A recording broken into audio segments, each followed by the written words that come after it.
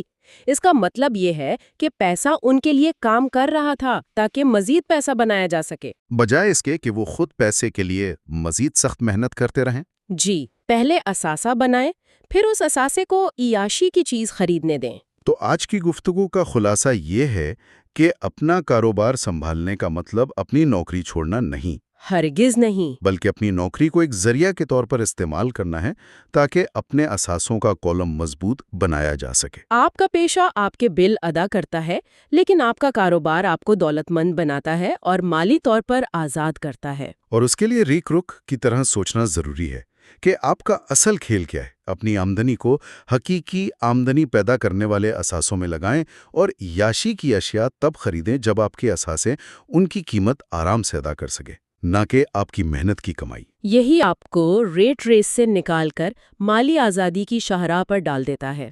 بالکل، یہ واقعی سوچ بدل دینے والی گفتگو تھی۔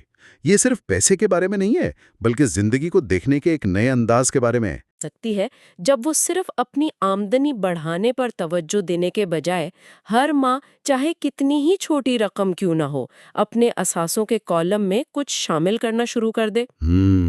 یہ ایک چھوٹی سی عادت لگتی ہے، لیکن وقت کے ساتھ ساتھ کمپاؤنڈنگ کی طاقت کی وجہ سے یہ مالی آزادی کی ایک پوری سلطنت تعمیر کر سکتی ہے۔ اگلے حصے میں ہم جانیں گے lesson 4 history of taxes and power of corporations. بائیوپلس مالیاتی آزادی کا سفر میں خوش آمدید۔ یہ ہے حصہ نمبر 4، ٹیکس اور کارپوریشنز۔ تو آج ہم ایک بہت ہی دلچسپ اور شاید کچھ لوگوں کے لیے ایک متنازع خیال پر بات کرنے والے ہیں جو ہمارے ذرائع میں پیش کیا گیا ہے۔ جی، وہ یہ کہ پیسہ کمانے کے جو اصول ہیں وہ امیروں اور باقی سب کے لیے بالکل مختلف ہیں۔ بالکل۔ خاص طور پر یہ ذرائع ایک بہت بڑے فرق کی طرف اشارہ کرتے ہیں، اور وہ ہے ٹیکس۔ ٹیکس، جی، ہم سب نے یہ بات سنی ہے، بلکہ یہ ایک عام خیال ہے کہ امیروں پر زیادہ ٹیکس لگایا جائے تاکہ غریبوں اور متوسط طبقے کی مدد ہو سکے۔ اسے رابن ہوڈ نظریہ بھی کہتے ہیں نا؟ جی، کہ امیروں سے لو اور غریبوں کو دو، سننے میں بہت اچھا لگتا ہے۔ بہت منصفانہ لگتا ہے۔ جی، لیکن ہمارے ذرائع کا جو مرکزی نقطہ ہے وہ یہی ہے کہ یہ صرف ایک کہانی ہے جو عوام کو سنائی گئی۔ اچھا، حقیقت میں تاریخ ہمیں یہ بتاتی ہے کہ انکم ٹیکس کا سب سے زیادہ بوجھ ہمیشہ متوسط طبقے اور غریبوں پر ہی پڑا ہے۔ یہ تو الٹی بات ہو گئی۔ بالکل، اور حیرانی کی بات یہ ہے کہ یہی سوچ، یہی رابن ہوڈ والا آئیڈیا اصل میں غریب اور مڈل کلاس کے لیے سب سے بڑی مالی پریشانیوں کی جڑ بنا۔ یہ بات ہضم کرنا واقعی تھوڑا مشکل ہے۔ مطلب ایک ایسا قانون جو بنایا ہی امیروں کو قابو کرنے کے لیے گیا تھا، وہی قانون متوسط طبقے کے گلے پڑ گیا۔ یہ کیسے ہوا؟ اس کو سمجھنے کے لیے ہمیں تھوڑا تاریخ میں پیچھے جانا پڑے گا کہ یہ انکم ٹیکس کا نظام شروع کیسے ہوا۔ جی بالکل۔ دیکھیں، اگر ہم تاریخ پر نظر ڈالیں جو ہمارے ذرائع میں بیان کی گئی ہے تو یہ جان کر حیرت ہوتی ہے کہ مستقل انکم ٹیکس کوئی بہت پرانی چیز نہیں ہے۔ اچھا، انگلینڈ اور امریکہ میں شروع میں کوئی مستقل انکم ٹیکس نہیں تھا۔ مطلب حکومتیں ہر سال آپ کی کمائی پر نظر نہیں رکھتی تھیں۔ تو پھر ٹیکس کیسے جمع ہوتا تھا؟ ٹیکس صرف ہنگامی حالات کے لیے ہوتے تھے، خاص طور پر جنگوں کے اخراجات پورے کرنے کے لیے، جیسے برطانیہ نے نیپولین کے خلاف جنگ کے لیے 1799 میں ٹیکس لگایا۔ اور امریکہ نے بھی؟ جی، امریکہ نے اپنی خانہ جنگی یعنی سول وار کے اخراجات کے لیے 1861 میں لگایا، لیکن اہم بات یہ ہے کہ جنگ ختم، ٹیکس ختم۔ ٹھیک ہے، تو یہ ایک عارضی ضرورت تھی، لیکن پھر یہ ہماری زندگی کا ایک مستقل حصہ کیسے بن گیا اور اسے عوام نے قبول کیسے کر لیا؟ مطلب کوئی بھی خوشی سے اپنی کمائی کا حصہ تو نہیں دینا چاہتا۔ یہی تو اس کہانی کا سب سے دلچسپ موڑ ہے۔ 19ویں صدی کے آخر اور 20ویں صدی کے شروع میں امریکہ اور انگلینڈ میں حکومتوں نے انکم ٹیکس کو مستقل کرنے کا فیصلہ کیا۔ لیکن عوام کو کیسے منایا؟ انہوں نے ایک بہت ہوشیار نعرہ استعمال کیا۔ یہ کہا گیا کہ یہ ٹیکس صرف اور صرف امیروں کو سزا دینے کے لیے لگایا جا رہا ہے۔ یعنی امیروں کے خلاف ایک ہتھیار کے طور پر اسے پیش کیا گیا۔ بالکل، یہ خیال عوام میں آگ کی طرح پھیل گیا۔ انہیں لگا کہ آخرکار امیروں کو ان کے کیے کی سزا ملے گی اور دولت کی ایک منصفانہ تقسیم ہوگی، اور اسی وجہ سے عوام کی اکثریت نے اس قانون کی حمایت کی۔ یہ تو ایک کلاسک قسم کا بیٹ اینڈ سوئچ لگتا ہے۔ جی، عوام نے ایک قانون کی حمایت اس لیے کی کہ وہ امیروں کو ٹیکس کے دائرے میں لائے گا، اور پھر ایک نسل بعد وہی قانون خود ان پر لاگو ہو گیا۔ یہ سوچ کر ہی عجیب لگتا ہے۔ بالکل یہی ہوا۔ جیسے ہی حکومت کو ٹیکس کی شکل میں مفت کے پیسے کا ذائقہ لگا تو ان کی بھوک بڑھ گئی۔ ان کی بھوک بڑھ گئی، سرکاری ادارے بڑے ہونے لگے، زیادہ ملازمین رکھے گئے، اور اس پورے نظام کو چلانے کے لیے مزید پیسوں کی ضرورت پڑی۔ اور وہ پیسہ کہاں سے آتا؟ اب یہ پیسہ کہاں سے آتا؟ امیروں کی تعداد تو محدود تھی، تو آہستہ آہستہ ٹیکس کا دائرہ بڑھایا گیا۔ یہ متوسط طبقے تک پہنچا اور پھر ان غریبوں تک بھی جنہوں نے اس کی سب سے زیادہ حمایت کی تھی۔ تو یہ ایک ایسا جال تھا جو بچھایا تو امیروں کے لیے گیا تھا، لیکن اس میں پھنس متوسط طبقہ اور غریب گئے۔ درست۔ تو اب ہم اس مرکزی سوال پر آتے ہیں کہ امیروں نے کیا کیا؟ ظاہر ہے انہوں نے چپ چاپ اپنی جیب سے پیسہ نکال کر حکومت کو تو نہیں دے دیا ہوگا۔ انہوں نے اس نئے کھیل کا مقابلہ کیسے کیا؟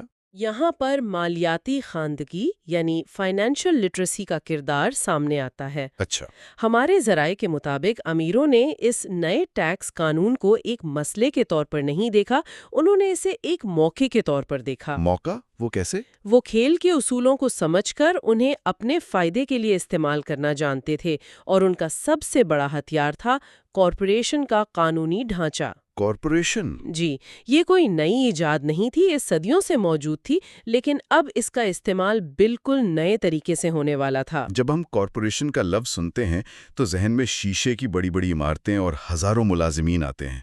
کیا یہاں اسی کی بات ہو رہی ہے؟ نہیں، اور یہی وہ نقطہ ہے جو اکثر لوگ نہیں سمجھتے۔ ایک کارپوریشن اپنی بنیادی شکل میں کوئی عمارت یا فیکٹری نہیں ہے۔ تو پھر یہ کیا ہے؟ یہ صرف قانونی دستاویزات پر مشتمل ایک فائل ہے جو کسی سرکاری ایجنسی کے پاس رجسٹرڈ ہوتی ہے، بس۔ یہ ایک الگ قانونی وجود ہے جس کی کوئی روح نہیں۔ ایک قانونی وجود یعنی ایک شیلڈ کی طرح امیروں کے اثاثوں کو ان سے الگ کر کے محفوظ رکھتی ہے۔ پیسہ کارپوریشن کا ہوتا ہے، فرد کا نہیں۔ اچھا، تو یہ ایک قانونی ڈھال ہے، لیکن یہ ڈھال ٹیکس سے بچانے میں کیسے مدد کرتی ہے؟ یہ وہ سوال ہے جو سب کے ذہن میں ہوتا ہے کہ آخر بڑی بڑی کمپنیاں اربوں کمانے کے باوجود اتنا کم ٹیکس کیسے ادا کرتی ہیں؟ اس کا جواب ایک بہت ہی سادہ لیکن گہرے فرق میں چھپا ہے۔ کارپوریشن کے ذریعے امیروں کو وہ قانونی راستے مل گئے جو ایک عام تنخواہ دار ملازم کو کبھی نہیں مل سکتے۔ جیسے کہ سب سے بڑا فرق یہ تھا کہ کارپوریشن کا income tax rate individual income tax rate سے کم تھا، لیکن اصل جادو اس سے بھی آگے ہے۔ ایک منٹ رکیں، اس کا مطلب ہے کہ کھیل کے اصول ہی بالکل مختلف ہو گئے۔ ایک عام ملازم جو کسی کمپنی کے لیے کام کرتا ہے، اس کا حساب کتاب تو بہت سیدھا ہے۔ جی، بہت سیدھا ہے۔ پہلے وہ کماتا ہے، پھر حکومت فوراً اس کی تنخواہ سے ٹیکس کاٹ لیتی ہے، اور پھر جو کچھ بچتا ہے وہ اسے اپنے خرچوں پر استعمال کرتا ہے۔ بالکل درست۔ اس ترتیب کو یاد رکھنا بہت ضروری ہے۔ عام ملازمین کا فارمولا ہے: نمبر 1 کمائیں، ٹھیک ہے، نمبر 2 ٹیکس ادا کریں، فوراً، اور پھر نمبر 3 خرچ کریں۔ جو بچائے اس میں سے۔ ٹھیک ہے۔ اور امیروں کا؟ وہ امیر لوگ جن کے پاس کارپوریشنز ہوتی ہیں، ان کا فارمولا بالکل الٹ ہے۔ وہ اس طرح کام کرتے ہیں: نمبر 1 کمائیں، یہ تو ایک جیسا ہے۔ یہاں تک ایک جیسا ہے، لیکن پھر آتا ہے نمبر 2 خرچ کریں۔